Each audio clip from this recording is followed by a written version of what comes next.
పరిశుద్ధమైన పరలోకపు తండ్రి, మీ పరిశుద్ధమైన ఉన్నతమైన నామములో యేసుక్రీస్తు ప్రభుల వారి పేరట మీకు కృతజ్ఞతాస్తుతులు వందనాలు తెలియజేస్తూ, తండ్రి బైబిల్ క్లాసులు జరగడానికి మీ లేఖనాలను పరిశోధించడానికి మాకు ఇచ్చినటువంటి ఈ అవకాశాన్ని బట్టి నీ స్తోత్రాలు చెల్లిస్తూ, బుధవారం రాత్రి మా ప్రభు ఆదికాండం ప్రారంభ అధ్యాయము ప్రారంభ వచనాలను మనం చదువుకున్నాం, ధ్యానించాం, మీ సహాయాన్ని అందించారు, నీ స్తోత్రాలు. మరి ఆదికాండం యొక్క భావన ఏంటో మా ప్రభు ఈ రాత్రి మేము నేర్చుకోవడానికి నీ పిల్లలు ఆశతో వచ్చారు. మరి ఆశ కలిగిన ప్రాణములను మీ మాటల చేత తృప్తిపరిచి పంపించమని ప్రార్థిస్తూ, నిలబడిన మీ దాసునికి సంయోచితమైనటువంటి జ్ఞానము, పరిశుద్ధాత్మ దేవుని ప్రేరణను, మీ మాటలు చెప్పగలిగినటువంటి సామర్థ్యమును మీ దాసుడైన నాకు దయచేయండి. నాకు తోడుగా ఉండండి, నాలో ఉండి మీరే మాట్లాడండి. ఆదికాండ గ్రంథ పరిచయపు సంగతులను మేము నేర్చుకోవడానికి మీ సహాయాన్ని పరిశుద్ధాత్మ దేవుని ద్వారా మాకు అందించమని క్రీస్తు వారి నామంలో ప్రార్థన అడిగి వేడుకొనిచున్నాం తండ్రి, ఆమేన్. మొదటిగా తండ్రి అయిన దేవునికి యేసుక్రీస్తు ప్రభుల వారి పేరట తన సేవా పరిచర్యలో నన్ను నడిపిస్తున్నందుకు నా హృదయపూర్వకమైన వందనాలు దేవునికి తెలియజేస్తూ, దేవుని వాక్యాన్ని ప్రేమించి స్థలానికి వచ్చిన మీ అందరికీ మన ప్రభువును మన రక్షకునైన యేసుక్రీస్తు వారి ఉన్నతమైన నామములు మీ అందరికీ నా నిండు హృదయపూర్వకమైన వందనాలు తెలియజేస్తున్నాను. మంచిది ప్రియమైన దేవుని వాళ్ళరా, మరి ఆదికాండంలో మొదటిగా ఆదికాండం అంటే ఏంటి అసలు? ఈ ఆదికాండం యొక్క సందర్భాన్ని మనము ఈ రాత్రి కొన్ని నిమిషాలు ధ్యానించడానికి, పరిశీలించడానికి ఆలోచనాత్మకంగా ముందుకు కొనసాగుదాం. ఆదికాండం అంటే ఏంటి? ఈ ఆదికాండాన్ని ఎవరు రాశారు? ఆదికాండము ఎప్పుడు రాయబడింది, ఎక్కడ రాయబడింది, ఇవన్నీ కూడా మనం తెలుసుకుందాం. మళ్ళా చెప్పిన ఆదికాండం అంటే ఏంటి అసలు? ఆదికాండం ఎవరు రాశారు? ఆదికాండం ఎప్పుడు రాశాడు, ఎక్కడ రాశారు? 4 విషయాలు మనము చదువుకుందాం. జాగ్రత్తగా ఈ రాత్రి కొన్ని నిమిషాలు ఈ లేఖనాలను పరిశీలన చేయాలని ప్రభు పేరట మీకు మనవి చేస్తున్నాను. ఆదికాండము అనేటువంటిది తెలుగులో ఈ విధంగా ఆదికాండం అని రాయబడింది, కానీ దీని మూల భాషలోనికి వెళితే గ్రీకు, ఈ గ్రీకులో ఆదికాండం అనేటువంటి దాన్ని ఏమని వ్రాయబడిందంటే జెన్సిస్ అంటారు. ఏమంటారు? జెన్సిస్ అంటారు. ఆదికాండాన్ని జెన్సిస్ అనేటువంటి గ్రీకు పదంలో నుంచి ఆదికాండముగా మనకి వ్రాయబడింది. అయితే ఈ ఆదికాండానికి జెన్సిస్ అనేటువంటి సందర్భాన్ని గమనించి మనం ఆలోచన చేస్తే దానికి 4 పర్యాయ పదాలు ఉన్నాయి. ఆదికాండానికి ఎన్ని పదాలు? 4 పర్యాయ పదాలు ఉన్నాయి. ఏంటి ఆ పర్యాయ పదాలు అని అంటే, మొదటిది ఆవిర్భావము అని అర్థం. దానికి మొదటిది ఏంటి? ఆవిర్భావము అని అర్థం. రెండోది ఏంటనంటే ఆధారము అని అర్థం. రెండోది ఏంటి? ఆధారము అని అర్థం. మూడవది జనాంగములు అని అర్థం వస్తుంది. 4వది ప్రారంభము. 4వది ఏంటి? ప్రారంభము. ప్రారంభము అంటే ఆది అని అర్థం అన్నమాట. ఇప్పుడు అర్థమైందా? ఆదికాండము గ్రీక్ లో ఏమంటారంట? జెన్సిస్ అంటారు. జెన్సిస్ అనేటువంటి పదాన్ని పర్యాయ పదాలుగా వస్తే విడగొడితే దానిని ఏమన్నారంటే ఆవిర్భావము, ఇంకా ఆధారము, ఇంకా జనాంగములు, ప్రారంభము అన్నాడు ఆది కాండాన్ని. ఇది ఎవరు రాశారు? ఆది కాండం ఎవరు రాశారు? మోషే గారు రాశారనడానికి రుజువులు ఉన్నాయా? బైబిల్ని ఇలాగ ఆలోచించాలి. రేపొద్దున ఎవరైనా మనల్ని ప్రశ్నించారంటే వారికి సమాధానం చెప్పగలిగినటువంటి సామర్థ్యం మన దగ్గర ఉండాలి. మోషే గారు దీన్ని రాశారు అనడానికి రుజువులు ఏమైనా ఉన్నాయా అంటే ఉంటాయి. రుజువులు లేకుండా ఎలాగుంటాయి? రుజువులు ఉంటేనే మనకి ఆది కాండం మోషే గారు రాశారనేటువంటి సంగతి మనకి అర్థమవుతుంది. పౌలు గారు, అపోస్తలుడైన పౌలు గారు కొరింథీయులకు రాసినటువంటి మొదటి పత్రిక 6వ అధ్యాయము 16వ వచనాన్ని చదువుకుందాం. చదువుదామా? మోషే గారి గురించి అపోస్తలుడైన పౌలు గారు కొరింథీలో ఉన్నటువంటి సంఘానికి ఏమని సందర్భాన్ని విశ్లేషిస్తున్నాడు. ఒకసారి మనము అక్కడికి వెళ్ళి చదువుకుందాం. ఒకసారి చదువుదామా? కొరింథీయులకు రాసిన మొదటి పత్రిక 6వ అధ్యాయము 16వ వచనంలో ఏముంది రాయబడి ఉంది అక్కడ?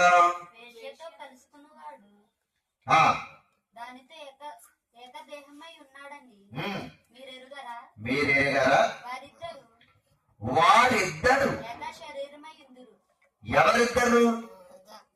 స్త్రీ పురుషుడు ఏక శరీరమై ఉందురని మోషే చెప్పుచున్నాడు కదా అంటున్నాడు కొరింథీ సంఘానికి పౌలు గారు. ఎక్కడ చెప్పాడు మోషే గారు? వారిద్దరు ఏక శరీరమై ఉందురు అనేటువంటి పదాన్ని మోషే గారు చెప్పాడు అన్నాడు. మోషే గారు ఎక్కడ చెప్పాడు? ఎక్కడ చెప్పాడు? ఆలోచించండి ఒకసారి. కంగారు కూడా వెళ్ళిపోకూడదు. మనం ఎప్పుడు కూడా బైబిల్ ఎప్పుడు కూడా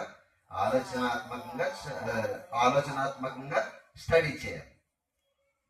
మరి ఆదికాండం అంటే ప్రారంభం. ఈ ఆదికాండం ఏంటో మీకు ముందు ముందు చెప్తాను, కొన్ని విషయాలు చెప్తాను. జాగ్రత్తగా ఆలోచన చేద్దాం. ఇక్కడ మోషే గారి గురించి పౌలు గారు చెప్తున్నారు ఏమని? వారిద్దరు ఏక శరీరమై ఉందురని. అదనమాట. ఎవరు చెప్పారని చెప్తున్నాడు పౌలు గారు? నేను చెప్తున్నాను అంటలేదు. ఎవరు చెప్తున్నారు అంటున్నాడు? మోషే గారు చెప్పాడు. వారిద్దరు ఏక శరీరమై ఉందురని ఎవరు చెప్పారని చెప్తున్నాడు? మోషే గారు చెప్పాడు అంటున్నాడు.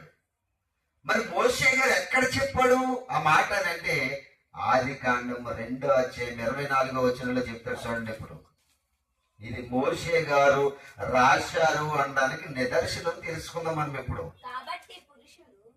కాబట్టి పురుషుడు తన తండ్రిని తన తల్లిని విడిచి తన భార్యను హత్తుకును. అదే అనమాట. ఇందాక అక్కడ పౌలు గారు ఏమైతే చెప్పాడో ఇక్కడ మోషే గారు అది చెప్తున్నాడు. అంటే గ్రంథకర్త ఎవరైనా డిక్లేర్ చేసుకోవచ్చు. మనం ఇప్పుడు మోషే గారు అని డిక్లేర్ చేసుకోవచ్చు. దీన్ని బట్టి ఆదికాండం ఎవరు రాశారు? మోషే గారు రాశారు. ఎప్పుడు రాశారు? ఎప్పుడు రాశారు ఆదికాండాన్ని తెలుసా? ఇలా లెక్కల ప్రకారంగా నేర్చుకుంటే అద్భుతంగా ఉంటుంది బైబిల్. బాగా నేర్చుకోవాలంటున్నాను. అందుకే ఇది ఎప్పుడు రాశారంటే క్రీస్తు పూర్వము 1400 నుంచి 1440 సంవత్సరాలలో రాయబడింది. ఎప్పుడు? క్రీస్తు పూర్వము 1400 సంవత్సరాలు మొదలుకొని 1440 సంవత్సరాలు మధ్య కాలంలో రాయబడింది. ఇది క్రీస్తు పూర్వం. ఎందుకు 1400 నుంచి 1400 సంవత్సరాల్లో రాయబడింది అని అంటే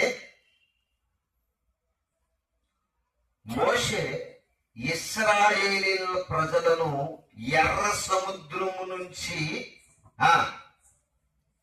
దాటించి అరణ్యంలోని తీసుకొచ్చాడు. అరణ్యంలోనికి తీసుకొచ్చిన ఇశ్రాయేలీల ప్రయాణం ఎంత? 40 సంవత్సరాలు. ఈ 40 సంవత్సరాల్లోనే ధర్మశాస్త్రం అనేటువంటిది దేవుడు మోషే గారి చేత రాయించటం ప్రారంభించాడు. అర్థమవుతుంది మీకు? ధర్మశాస్త్రం ఎవరి చేత రాయించాడు? 5 కాండాలు. ఆది కాండము, నిర్గమకాండము, లేవియ కాండము, సంఖ్యాకాండము, ద్వితీయోపదేశ కాండము. ఈ 5 కాండాలు ధర్మశాస్త్రము అంటారు. ధర్మశాస్త్రము అని మనకు తెలుగులో రాయబడింది. దీనికి హిబ్రూ భాషలో మరొక పేరుంది. ఇది మనం తెలుగులో 5 కాండాలని కలిపి ధర్మశాస్త్రము అంటున్నాం. ఎవరి ధర్మశాస్త్రం అంటాము? మోషే గారు, దేవుడు మోషే గారి చేత రాయించి ఇచ్చినటువంటి ధర్మశాస్త్రము అంటున్నాం. ఈ ధర్మశాస్త్రానికి హిబ్రూ భాషలో మరొక పేరు ఏంటంటే తోరా అని ఉంటుంది. హిబ్రూ పదం. ఏ పదం? హిబ్రూ పదంలో ఈ 5 కాండాలు కలిగినటువంటి ధర్మశాస్త్రాన్ని దేవుడు హిబ్రూ పదంలో ఏమని రాయించాడంటే తోరా అంటారు. నేర్చుకోలేండి. తోరా అంటారు. అంటే ఈ బైబిల్ ఎప్పుడు రాయబడిందని చెప్తున్నాను. ఈ 5 కాండాలు ధర్మశాస్త్రం ఎప్పుడు రాయబడిందంట?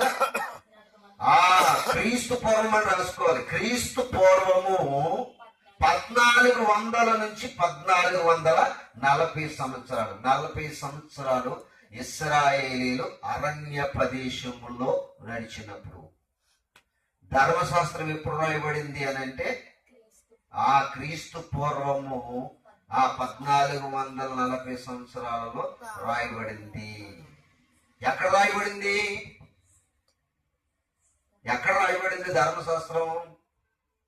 ధర్మశాస్త్రం ఎక్కడ రాయబడింది అని అంటే అరణ్యములో రాయబడింది. ధర్మశాస్త్రం తండ్రి అయిన దేవుడు మోషేని సీనాయి పర్వతం మీదకి పిలిచి ధర్మశాస్త్రాన్ని ఇచ్చింది ఎక్కడ? అరణ్యములోనే. అది బిబ్లికల్ గా చెప్పొచ్చు. మనందరం కూడా బైబిల్ ప్రకారంగానే దీనిని మనము చెప్పొచ్చు. మోషే కొండ మీదకి రాని దేవుడు ఎక్కడ పిలిచాడు? అరణ్యంలో పిలిచాడు. ఇంక వేరే చోట పిలిచాడా? ఎందుకంటే అరణ్యములోనే బైబిల్ రాయబడింది అనడానికి నిదర్శనం కూడా చెప్తాను, మీరు జాగ్రత్తగానండి. మోషే గారు అరణ్యములో ఉన్నప్పుడు చనిపోయాడు. కానాను దేశానికి వెళ్ళలేదు మోషే గారు. ఎడగలేదు? కానాను దేశానికి మోషే గారు వెళ్ళలేదు. ఎందుకంటే చిన్న తప్పు చేశాడు. దేవుడు మోషేను బండతో మాట్లాడమని చెబితే మోషే కర్ర కొట్టడం అలవాటైపోయి చేజార్చి బండతో మాట్లాడవలసింది పోయి బండను కొట్టాడు. ఆ నేరానికి దేవుడు ఏమన్నాడు తెలుసా? ఇశ్రాయేలీల ప్రజలను ఎర్ర సముద్రమును దాటించి ఇశ్రాయేలీల ప్రజలను కానాను దేశానికి నడిపించడం కోసం ఫరోతో పోరాడి ఎన్నో శ్రమలు, కష్టాలు, బాధలు అనుభవించినటువంటి మోషే ఇంత కష్టపడినా గాని చిన్న తప్పు చేసినందుకు ఎక్కడికి వెళ్ళలేదు. మరి దీన్ని బట్టి మనం ఆలోచన చేస్తే మోషేకి మనం ఏం సరిపోతామంటారా? భక్తులు మనం అలా సరిపోతామంటారా? అన్ని కష్టాలు పడి ఫరో దగ్గర తెప్పలు పడి ఎర్ర సముద్రాన్ని, ఇశ్రాయేలు ప్రజలను ఎర్ర సముద్రం దాటించి అరణ్యములు వాళ్ళకి కావలసిన వాటిని దేవుని దగ్గర నుంచి పొందడం కోసం ప్రార్థన చేసి ప్రయాసపడి వాళ్ళందరి విషయంలో కష్టపడినటువంటి మోషే చిన్న మాట విషయంలో తప్పు చేస్తే దేవుడు నీవు కానాను దేశాన్ని చూస్తావే కానీ దాంట్లో ప్రవేశించవని చెప్పి అరణ్యములోనే చంపేశాడు. మోషే గారికి అప్పుడు ఎన్ని సంవత్సరాలు? మోషే గారు చనిపోయేటప్పటికి ఎన్ని సంవత్సరాలు? 120 సంవత్సరాలప్పుడు చనిపోయాడు ఆయన. ఎన్ని సంవత్సరాలు? 120 ఏండ్లు కలవాడై మోషే గారు ఏమైపోయాడంట? చనిపోయాడు. అంటే ధర్మశాస్త్రాన్ని ఎక్కడ రాశాడు ఆయన? అరణ్యంలో రాశాడు. ధర్మశాస్త్రాన్ని ఎప్పుడు రాశాడు ఆయన? క్రీస్తు పూర్వం 1400 సంవత్సరాలు మొదలుకుని 1440 సంవత్సరాల లోపు ఈ ధర్మశాస్త్రం అనేటువంటి దాన్ని మోషే గారు రాశారు. మోషే గారు సొంత ఆలోచనతో రాశారంటారా?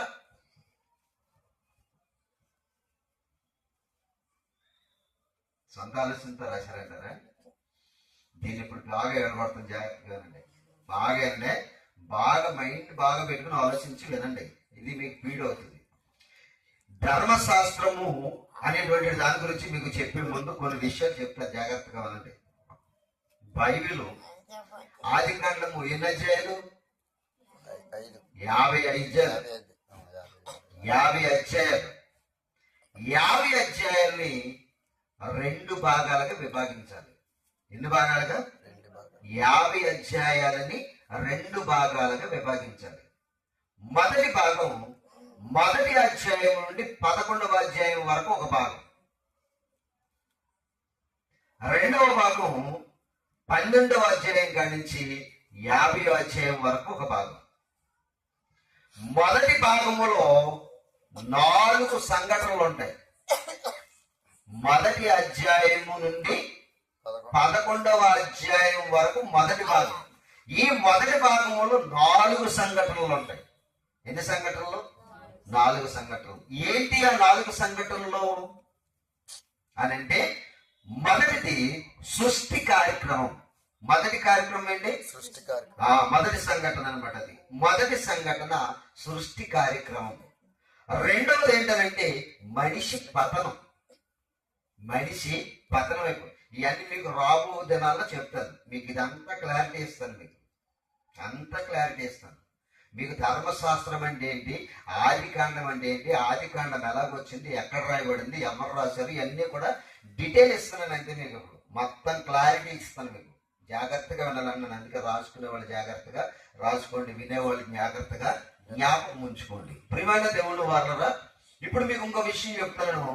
ఏంటి ఇప్పుడు మనం చదువుకున్నది అంటే, మొదటి భాగంలో 4 సంఘటనలు ఉంటాయి. మొదటి భాగంలో ఎన్ని సంఘటనలు ఉంటాయి? 4 సంఘటనలు ఉంటాయి. మొదటి సంఘటన ఏంటి? సృష్టి కార్యక్రమము. రెండవ సంఘటన ఏంటి? మనిషి పతనము. మూడవ సంఘటన ఏంటంటే జలప్రళయము. ఏంటంట? జలప్రళయము. నాలుగవది ఏంటంటే భూమి దేశాలుగా విభజించబడిపోవడం. భూమి దేనిగా విభజించబడిపోయిందంట? దేశాలుగా విభజించబడిపోయిందంట. ఎన్ని అధ్యాయం దాకా ఇది? మొదటి అధ్యాయం నుండి 11వ అధ్యాయం వరకు జరిగినటువంటి 4 సంఘటనలు అన్నమాట. మొదటిదేమో సృష్టి కార్యక్రమం, రెండవదేమో 3వ అధ్యాయం కానించి మనిషి పతనం అయిపోయినటువంటి సందర్భం. తర్వాత జలప్రళయం, మనిషి పతనం అయిపోయి చెడిపోయిన తర్వాత దేవుడు పంపినటువంటి జలప్రళయ సంఘటన. తర్వాత ఏంటనంటే భూమి ఆ జలప్రళయం అయిపోయిన తర్వాత మరలా మనుషులు దేవుని యొక్క చిత్తాన్ని విడిచిపెట్టినప్పుడు భూమి దేశాలుగా విభజించబడిపోయినటువంటి సంఘటన. రైట్, మొదటి భాగం అయిపోయింది. ఇప్పుడు రెండో భాగం 12వ అధ్యాయం కానించి 50వ అధ్యాయం వరకు.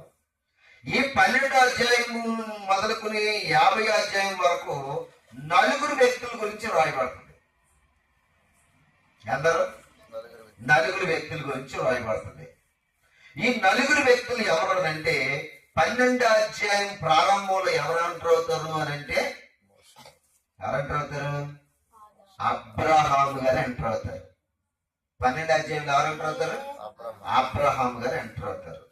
అబ్రహాము గారు ఎక్కడి నుంచి ఎక్కడి వరకు ఎంటర్ అవుతాడంటే 12వ అధ్యాయం నుంచి 24వ అధ్యాయం వరకు అబ్రహాం గారు ఉంటారు. అది మొదటి వ్యక్తి. 4 వ్యక్తులు అన్నారు కదా. 4 వ్యక్తుల్లో 12వ అధ్యాయం నుంచి 50వ అధ్యాయం వరకు 4 వ్యక్తుల గురించి చెప్పబడుతుంది. ఈ 4 వ్యక్తుల్లో మొదటి వ్యక్తి ఎవరనంటే అబ్రహాం.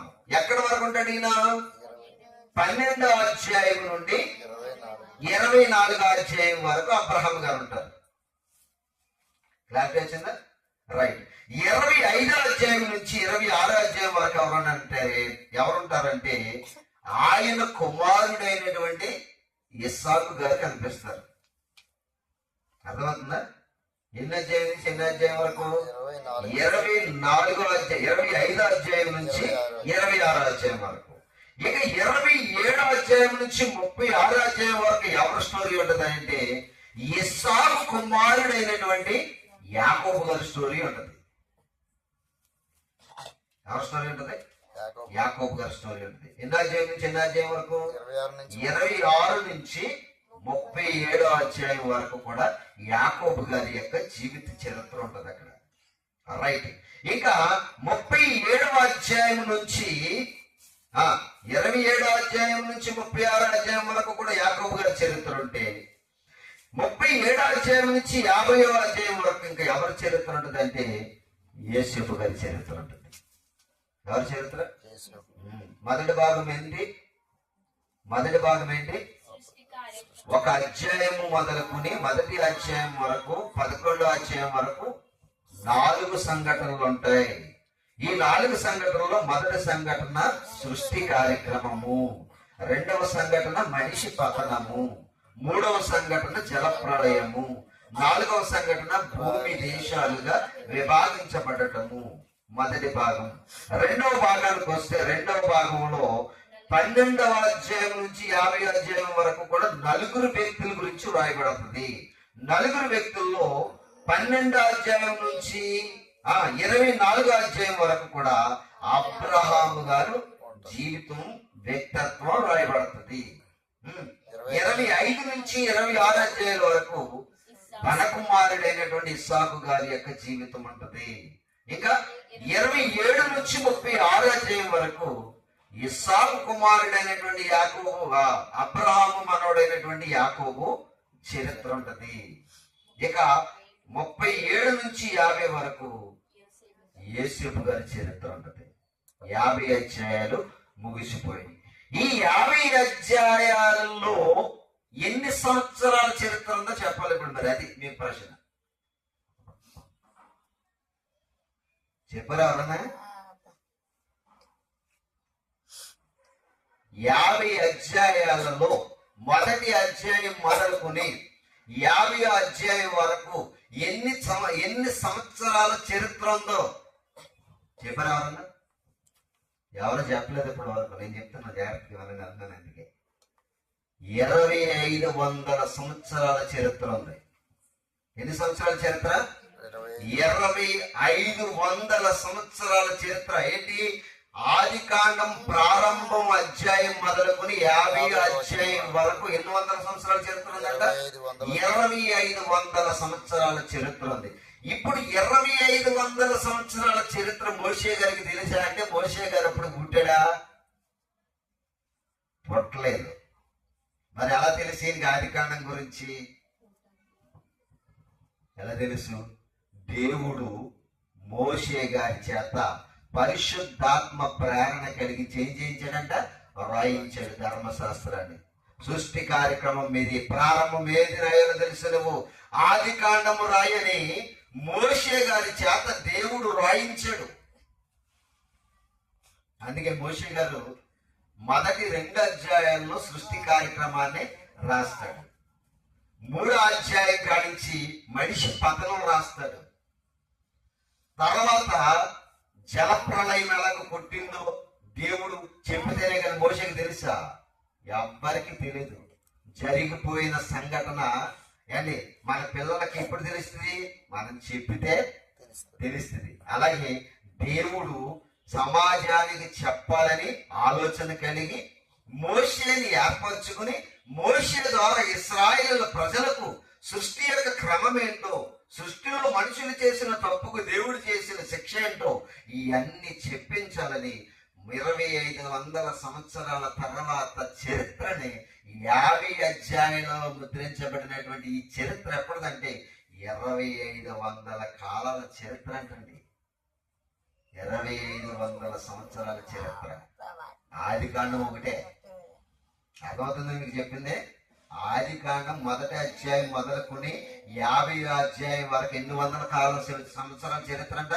2500 సంవత్సరాల చరిత్ర. ఎవరి చేత రాయించాడు దేవుడు? మోషే గారి చేత రాయించాడు. దేవుడు ప్రతిదీ కూడా క్రమ పద్ధతిలో పెడతాడు పిల్లలు.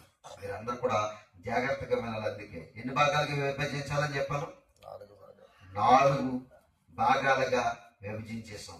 ఇది బైబిల్ ఎక్కడ రాయబడింది అని అంటే, మీరు చదువుకున్నారు కదా, ఎక్కడ రాయబడిందంట?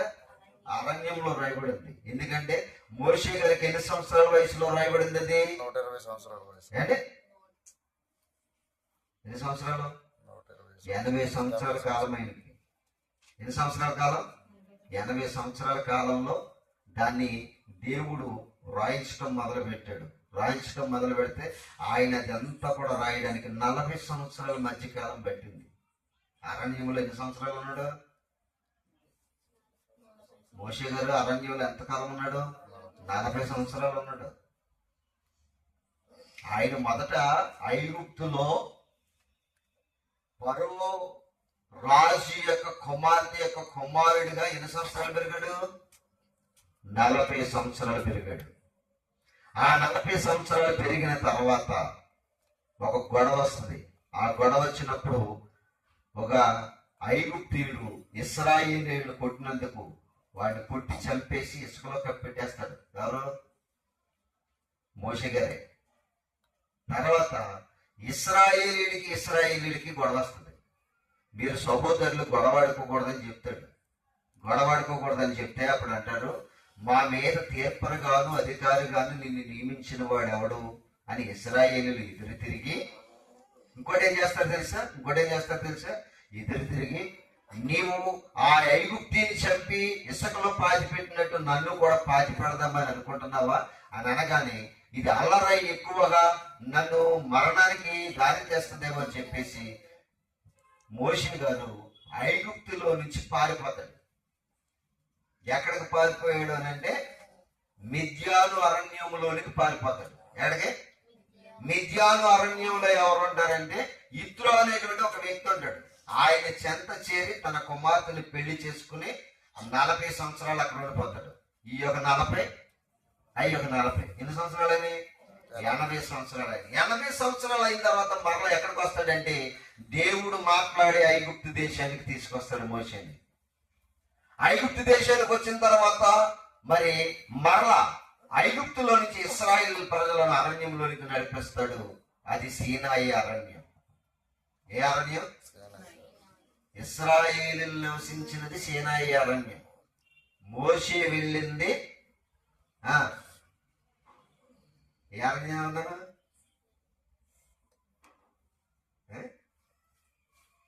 మిద్యాను అరణ్యం. వాటి మరుపు మనకంతా కూడా ఇప్పుడు ఏంటారు, ఇప్పుడే మర్చిపోతున్నారు. ఇంకే పర్లోకమే వెళ్తారు మీరు. నేను ఇంత గుర్తు పెట్టుకుని ఇంత ప్రయాసపడి చదివి చెప్తుంటే మీరు ఇదే నేను చెప్పిన మాట మరలా చెప్పడానికి మీకు మైండ్ లో పనిచేస్తలేదంటే మీరు పర్లోకం వెళ్తారా? జాగ్రత్తగా వినాలి. అందుకే ఇద్దరు ఉన్నది ఏ అరణ్యం? మిద్యాను అరణ్యం. మోషే వెళ్ళింది అక్కడికే. తన మామ ఆయన ఇద్దరు అంటే ఆయన కుమార్తెని పెళ్లి చేసుకున్నాడు. ఈయన గారు అదైనా దాన్ని ఏమంటారంటే మిద్యాను అరణ్యం అంటారు. ఇశ్రాయేలీయులు ప్రయాణం చేసి ఎర్ర సముద్రం దాటి వచ్చిందేమో సీనాయి అరణ్యము అంటారు. అరణ్యం సీనాయి అరణ్యం. సీనాయి పర్వతం దగ్గరే తండ్రి అయిన దేవుడు మోషేతో ఏం చేశాడు? మాట్లాడాడు. ధర్మశాస్త్రాన్ని ఇచ్చింది అక్కడే. 2 రాతి పలకల మీద 10 ఆజ్ఞలు రాసిచ్చాడు. చూసారా?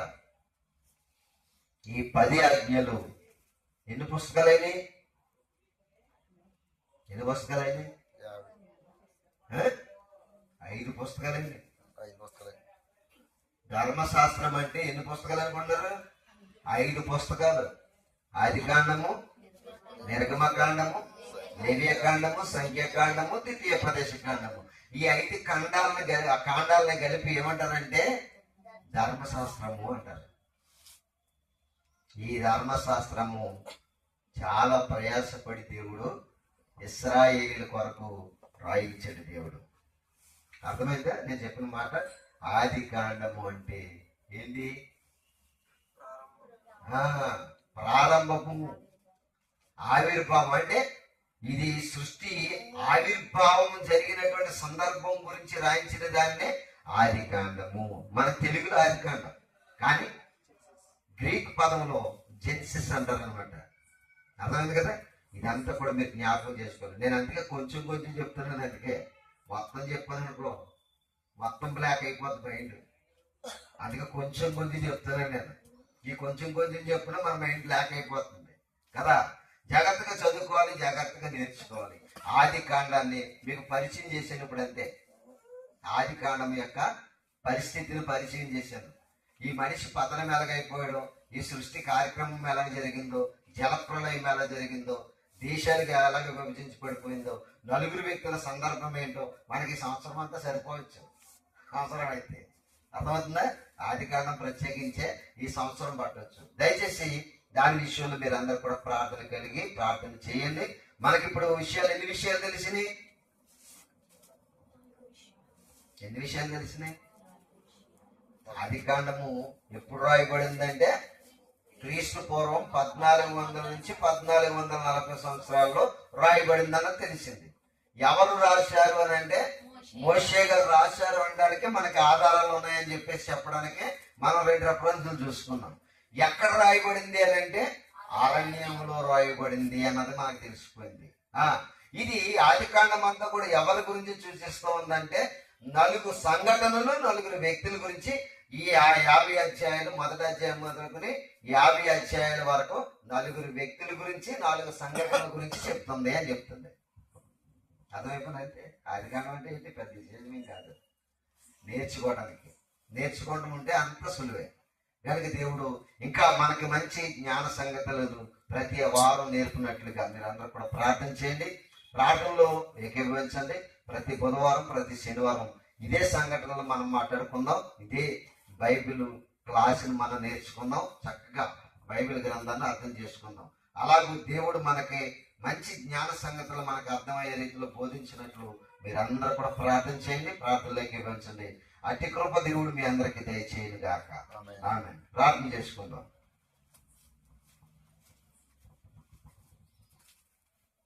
మహాపరిశుద్ధుడైన పరలోకపు తండ్రి, నీ పరిశుద్ధమైన ఉన్నతమైన నామమునకు మా ప్రభువును, మీ ప్రియ కుమారుడు, మా రక్షకుడైన యేసుక్రీస్తు వారి ఉన్నతమైన నామములో మీకు కృతజ్ఞతాస్తుతులు, వందనాలు తెలియజేస్తూ ఉన్నాను.